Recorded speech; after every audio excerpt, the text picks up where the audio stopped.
Okay. Kumusta naman po? Good morning. Good morning, Amers! Good morning! Ocho. Ayan, kumusta na? Kuya Buboy, ayan. And of course, the Hollywood actress, palakpakan naman natin. First time magtatambal isang Hollywood actress na sikat at ang sikat na Philippine actor, Angelina Jolie and Cesar Azar. Okay. But first and foremost, tell us about the movie. Yan.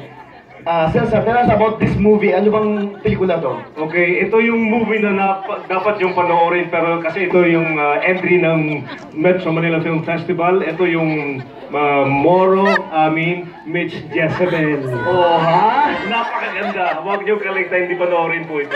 And I think this is under illegal films. And of course, yes, under illegal film. Okay.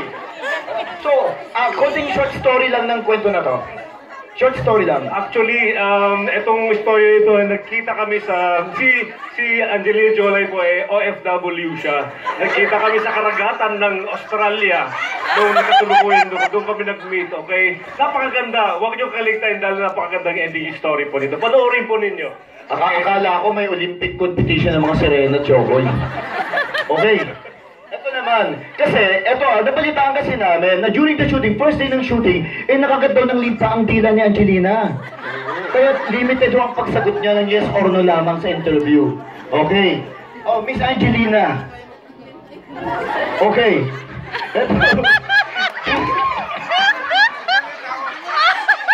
Miss Angelina, do you like Philippines?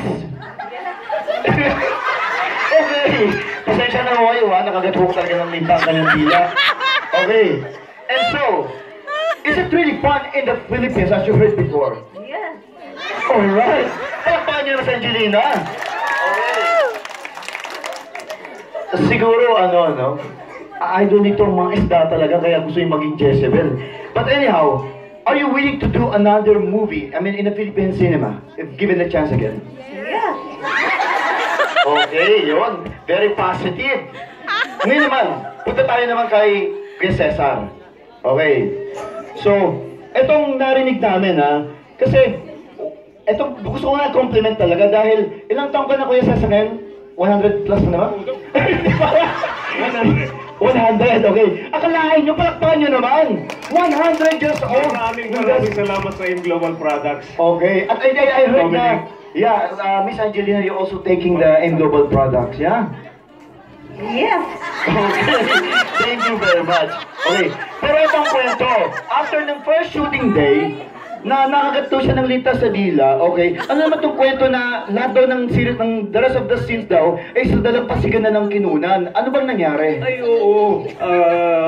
Dominic, ganito nangyari kasi. Siguro dahil sa katandahan niya na.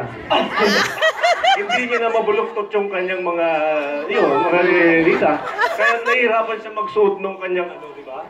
Yung buntot. Kaya sabi ng director, doon na lang siya sa gilid. Ito napakagandang istorya pa rin. Panoorin nyo, hindi nyo mahalata yung mga istorya gano'n. Is there a chance that you will have a second movie? Parang nakikinig ako na Papa Dom. Magkakaroon yata sila ng... Okay, ito mo ang tanong-tanungan kasi balitang-balita during the shooting medyo something alam mo na. Okay, di ba? Akalaan nyo sa ganyang edad, di ba? Ang puso talaga kahit umingin na tumitibok, no? Okay, so, ito ang tanong ko.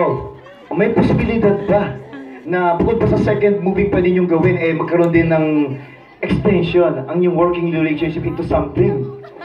Miss Angelina? Yes. Palakpakan na naman! Anything could happen. Sabi nga nila, di ba? O, di ba? Palakpakan naman natin. By the way, okay, imbitahan mo po sila once again para sa inyong pelikula. Okay po, mga Amers, iniimbitahan ko po kayo sa aming movie entry to ng Manila Film Festival. Napakaganda, huwag niyong kaligtayin, hindi panoorin po ito. Sa December 25 na po ito. Okay? Kita-kita tayo doon. Okay, yan po ang Moro Ami meet Jezebel. Okay, December 25 na po, directed by Ruel Defensor Santiago. Okay. At palakpakan po natin the rest of the Yellow Team. Okay. Ang ating Gold Team Beretta at Raymar Defensor Santiago, palakpakan natin. Si Britney Spears, si Fred Aguilera, de las Alhajas. And yours truly, Dominic Ochoa. Thank you very much.